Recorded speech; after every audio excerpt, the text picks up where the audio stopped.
Peak Performance Secrets starts right now. Hello and welcome. My name is Kamoye Benjamin and I identify as a peak performance coach. Welcome to Peak Performance Secrets. If it's a weekday and it's 1 o'clock, you know it's time for lunch. It's also time to learn Peak Performance Secrets. I'm your host, Kamoye Benjamin. If you're coming in for the very first time, I identify as a peak performance coach. What does that mean?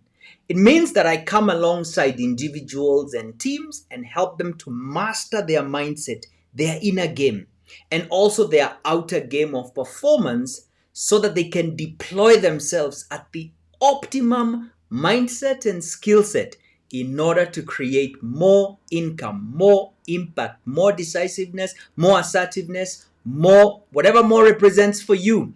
I am in the conversation of supporting you to create more. And in these weekday teachings, I've covered a couple of topics. You can go into my YouTube channel and see other topics we've covered on failure, on fear, on discipline, and you're leading yourself. And this week, I'm doing a series on mentorship. I am excited about mentorship. You know probably that I've launched my mentorship program, and it's kicking off this month of the September 2023 as at the time of this recording. I've been a mentor and I have been a mentee. And I do know that the conversation of mentorship is most critical to peak performance, to leadership effectiveness, to creating results. Mentorship is at the heart of those relationships. And in a previous episode, I did a teaching called, Mentoring, the Mystery that Creates Mastery. If you missed that, I want to give you a snapshot and then you can go in and really watch the whole teaching. What I shared is that the mystery that is in mentorship that creates mastery is least understood. And as you're going in to select a mentor, what are the things that you need to look out for? What is the checklist that you need to have in order to find the right mentor? You desiring to create more in your life and identifying someone as a mentor and desiring to sit at their feet and to learn from them in order for you to be trained the art and the skill of creating more, whatever more represents for you, can go really well if you get the right mentor and if you have a checklist for identifying that mentor. But lo and behold, it can be disastrous for you. You can get things that you did not plan for when you connect with the wrong mentor. Again, building on yesterday's teaching that there's a mystery in mentorship. And I did talk about one of those mysteries is skill transfer. And the second mystery is spirit transfer. Spirit transfer is very critical in mentorship. It's the mystery that creates mastery. It's what made Elisha in the Bible do miracles as his mentor Elijah was able to do. And as I look at my own journey, I see how a spirit transfer, but also a skill transfer has supported me to do what I do today. Now, that's not today's teaching. Today is about how do you find the right mentor? What is the checklist to find the right mentor? Before we go too far, let's break down the two paths to mentorship. As a mentee, in my early days, I did not know this until I got to the place where I desired to connect with individuals who are creating the results that I wanted, that I learned this idea. And it was through Chris Robinson, who is with the John Maxwell team, a colleague of mine. And he said, in mentorship, there are two paths. You either seek to serve, that is the first path. You either seek to serve or you pay to play. You seek to serve or you pay to play. I'm referencing the mystery behind mentorship, and I shared that it is a mystery that at the time we are living in, someone would be willing to give of their time, of their talent, and of their treasure so that they can benefit another human being to progress forward. The times that we're living in is what I would call a stranded generation. stranded and caught up with, scarcity. Everybody wants to get more, more, more. Hey, who's the more coach? Kamoye Benjamin. I train people to get more, but more does not mean that there is less. It means that you're stepping into the abundant field that God has created, and you take from that field. But you see, the mindset that's running this generation is that if I take, then there isn't enough for other people. The greatest misconception, Thomas Troward, writing in The Spirit of Opulence, says the greatest misconception is that we believe that, for us to get ahead in life, we must restrict and stint ourselves. As though in the marketplace, as though in the field that God has created, there is less. And therefore, in order for us to do our service to humanity, in order for us to do our service to society, we need to take less. That's a scarcity mindset that has been propagated by conditions and circumstances where there was not enough. And so we go into life feeling like, oh my goodness, I need to leave something for someone else. And so when you're looking at mentorship is it's a mystery that someone would give willingly of their time, of their talent, and of their treasure to benefit another man. And so when you look at mentorship through that lens, one of the things that I want you to see is that in mentorship, you can either go in and be mentored because you have decided to serve. I'm teaching on my personal story of mentorship, so I won't go into this. I'll teach about it in detail in tomorrow's episode. Join me. You either seek to serve or you pay to play. What does that mean? If you want to be a photographer, let's use that example. You want to be a photographer, and all you've probably done is maybe you've bought your first basic camera, and there is a particular individual in your field, in your realm, who is, the greatest of all time, and you want to learn from them how to shoot $1 million photos, and you are starting out. You may not have the money to pay this guy to mentor you. Probably his basic course starts at $50,000 just to have you in his space and for him to show you, these are my settings and this is how I use, this is, these are the angles, these are the trips and the tips and the tricks. It could be that he's got a fee. And you cannot afford that. So what do? You approach this person and you say, I will be there to pick up your equipment. I'll be at your door. I'll pick up the equipment. I'll make sure that I pack it into the car. When we get to the site, I will unpack it. I will organize the room. I will make sure that I will do the registration. I will take care of everything. I will run errands for you. I will make sure that I take time to, set down and pack the equipment, wipe it all again, and tie the cables nicely, put them back, and make sure I drop them at your house. In exchange for that service, I want to learn from you. I want you to teach me. I want you to guide me. I want you to hold my hand. I am your mentee. That's a dynamic relationship, but that's what I mean by seek to serve. I have served men and I have served women of God. Prophets, pastors, teachers, evangelists. That was my journey. Those were my formative experiences, and I served them. I wiped their shoes. I made them coffee. I picked up their kids from school. I dropped them in school. I brought them back home. I went and waited for them when they were in meetings, and I sat in the car and I drove them back home, and I washed their car, and I did everything that was available to be done. I was an available hand. I sought to serve. I could not afford to be at their feet and say, here is money. Teach me how you did this. So that's the first path of mentorship that's very important. I want you to tune into it because everything I'm going to teach here today of how to create a checklist for mentorship is going to be coming from these two lenses. The second one, which is rather obvious, is where you not to seek to serve, you pay to play. You pay to play, and paying to play really is saying, hey, guess what?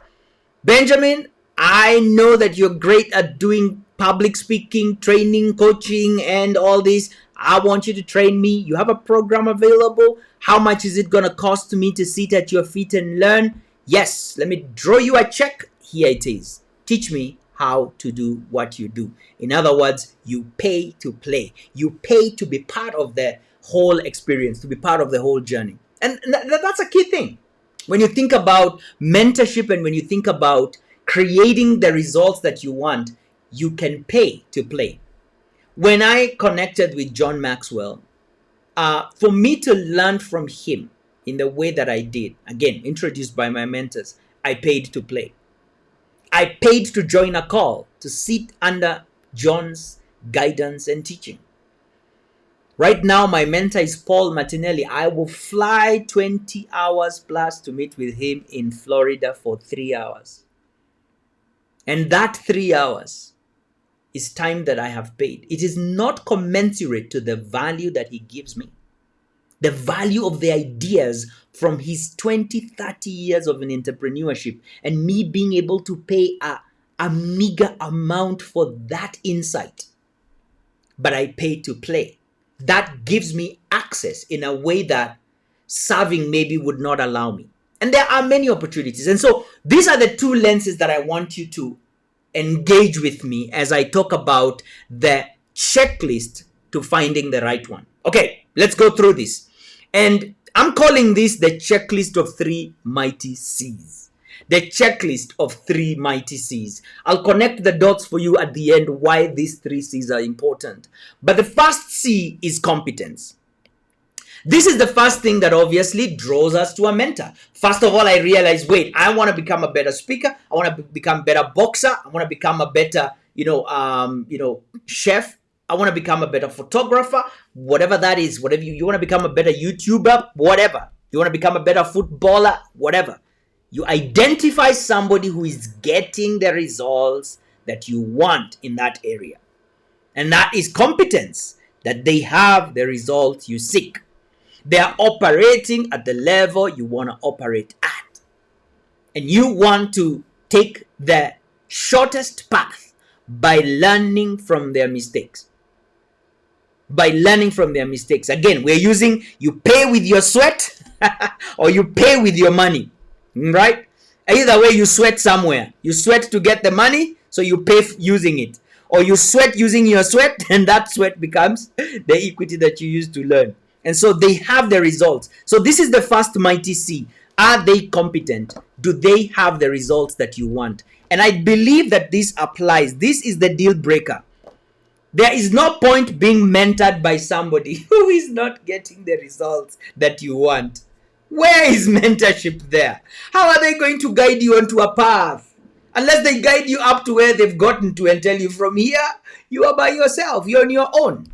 And I do believe that there's a place where you can be mentored by somebody who has not achieved at the level that you want, but they've in some way gone further than you. They can tell you, these are the things I learned, although I never did them. I believe that this is what it would have taken and I chose not to pay the price, whatever that may be. Get somebody who has the results that you want. I mean, I am curious about this. Would you sign up for mentorship from a physical fitness trainer who doesn't have their act together? They've got a big tummy and their muscles are flabby. I mean, would you sign up for what? Would you sign up for that? Even if it was free? It's like, hey, come, I'm your trainer. I'm going to help you get out abs, free abs. And they've got 1, 6 abs, 4, and they've got 1. I mean, you've got to get a mentor who has the result that you want. And in my peak performance mentorship, one of the things that I'm giving and making available to the people that are coming into my mentorship journey is what I'm calling the blueprints for holistic peak performance. Let me get it for you. I love this course that's coming up in a couple of days. Blueprints for holistic peak performance. This is what my peak performance mentorship program is actually offering. And do you know why it's offering this? Do you know why I'm giving a promise to you that, hey, you're going to thrive in the 5 domain areas of life? This is my peak performance mentorship program. It's my mentorship program. It's called Peak Performance Mentorship. And the promise is to thrive in all the 5 domain areas of life. Because guess what? I'm thriving at home, at work, and in society in these 5 domain areas of life. And on a daily basis, I am thriving. And so when you're looking for a mentor, you're looking for somebody who has the competence. They have the results that you want to get. They are winning at the level you want to win. So what does it require of you as the mentee? You've got to be clear about what you want, especially when you're approaching a mentor. You have to go with your proposition, with your ask, with your request, and say, I love X, Y, and Z about you. I want to learn from you. Do not get caught up in mentor worship and just be so enamored by the mentor and excited about him, and you fail to deliver your message to him as to why you seek him or her to mentor you. That's the mistake that I see most people make. I get a lot of requests for mentorship. Would you mentor me? Would you mentor me? And right there in that conversation, say, okay, so how do you want me to mentor? It's like, hey, just anything in life. I'm like, no, there's no such thing. You've got to be able to identify something that is in me that you seek for it to be transferred to you. And the mentee must qualify themselves by making a very clear proposition, whether they are seeking to serve or they are paying to play. Because those who seek to serve, they serve and serve and serve, and they never get what it is that they hoped for, but never articulated, hoped for. And they go saying, this guy, he misused me, he abused me. There's a place that, yes, it gets to abuse. But people get, no, I was abused. This guy made me do this for him, and I never learned anything. Had you articulated what you want? Equally, when it comes to pay to play, I paid my money, I paid thousands, I never got what were you coming for? And that's why the people who are coming into the peak performance mentorship, I'm telling them, hey, guess what? If this is what you want to thrive at home, at work, and in society, I'm your guy. And I'm going to teach you from my own life experiences, my experiences that have been won. Failures and wins and failures and lessons along the way to get to where I am. So the first one is competence. Does the person have the ability? In other words, can they help you? The second checklist of 3 mighty C's is connection. Connection is very important. And it's the question of you know them and you like them. There is a chemistry factor at play here. Now, I did not select that you must connect with them when you pay to play. And I will qualify why I put it that way. When you're seeking to serve, you will be with the mentor in spaces that you would otherwise not access them unless you are almost an extended member of their family. Seeking to serve means that you'll probably be driving with them to events. You will be with them in some of their engagements that are work engagements. What you would call behind the scenes kind of spaces. You will probably be with them at their house. You will be with them with their family members, with their, spouses and children, if they do have, spouses and children. You will be with them in spaces where the likability factor has to kick in. We just have to like each other. You cannot seek to serve someone who is enduring you. You cannot seek to serve somebody who sees and finds you as a bother. And that's where the connection factor comes into play. I had the privilege, honor, blessing to serve someone for 15 years. 15 years. Up until the point where the Lord saw that it was fit for me to move and transition. But for those 15 years, I was in their space. I was in their space.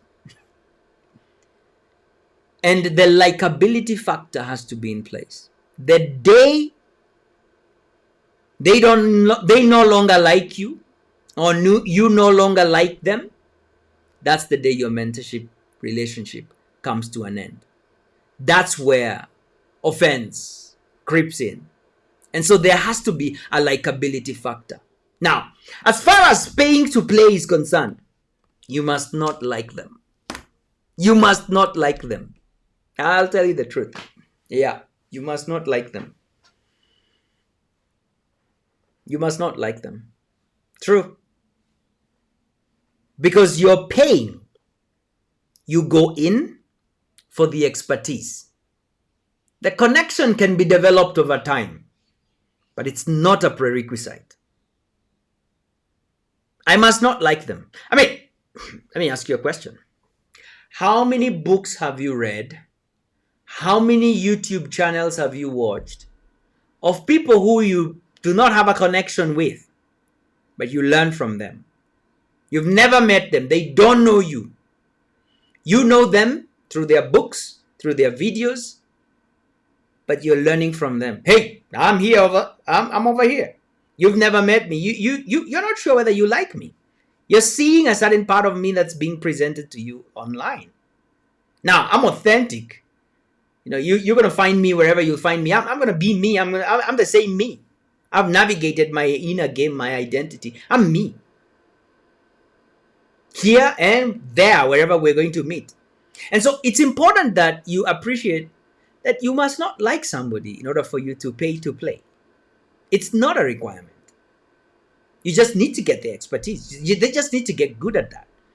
And that is where the relationship comes to an end. It's, I'm giving you X number of dollars for your time and for your talent. Here is treasure, give me talent. Here is treasure, give me talent. That transaction is over. That transaction is over. But if the mentorship relationship, and I'm going to qualify this right here, if the mentorship relationship is going to thrive to the next level, the likability factor must kick in. The likability factor must kick in. Where's my green? Yeah, there we go. The likability factor must kick in. It must kick in. It must kick in. And so again, you notice the connection is the second important one. Let's go to the third one, just taking the shortest time possible. The third one is character. Again, the third mighty C, character. This is a person who you identify as having a moral compass that is evidenced by their traits and their behavior.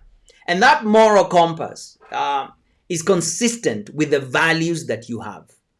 So if you want to be a gang member, you got to identify with somebody whose character aligns with gang membership. If you want to be a mafia, you have to identify with those values that are in that space. If you equally want a kind of mentorship, maybe within the church circles, spiritual mentorship, you've got to get somebody who has a moral compass that is aligning with your values. And that's why you've got to know your values. A lot of the times when I work with my clients, one of the things we uncover in the coaching session is that the reason for frustration, heartache, and offense is that a value was violated, a value that they were not consciously aware of. And when we begin to explore in the coaching conversation, why do you feel bad about this? Why do you feel bad about this? They discover that they have a value that was violated, and that value that they have is not held in the same weight in the organization that they work in or the relationship that they have with whoever, supplier, customer, whatever relationship it is. Then they begin to realize, wow, I feel so offended but those people don't subscribe to that value. You're offended because it's your value. It's not their value. So they're treating you based on their values. And so the connection is going to be instantly destabilized when you do not identify your own personal values as a mentee and begin to find evidence whether this mentor has those values. And that's why I do not have a tick in pay to play. I don't have a tick in pay to play. Because when I'm paying you and I want to become a great pilot, I'm paying you for the intelligence. I'm paying you for the competence. And I want that relationship to end there. Nothing more, nothing less. Give me the goods. Here's the money. Done. I got it. Great. I learned. Bye-bye. And that's mentorship. We've got to acknowledge that. That's mentorship. I have been mentored, by people who had values in a certain area that didn't quite agree with my values, but that was a pay to play. I was like, no, you're going to mentor me on this and this and this, but that one, no, not from you. Not from you. And it's the thing that I learned from Christian Simpson. He said, know what to pick from your mentor. Know what to get from your mentor. Even when they are a greatest of all time in a particular area, know what to get from your mentor. If they don't have a certain result in a certain area of their life, find someone to mentor you in that area. If they're not good with finances, find someone else to mentor you in that area. If you're going to them for marital counseling and advice, just take that and go away. But again, it's coming to this question of what values do you have, and does the mentor subscribe to those values? Because if they don't, their behavior, their actions will not be aligned to your values, and that will create offense, and it will stress the mentorship relationship. It will stress the mentorship relationship. And so when you're going into to identify a mentor, number one, identify. Are you seeking to serve?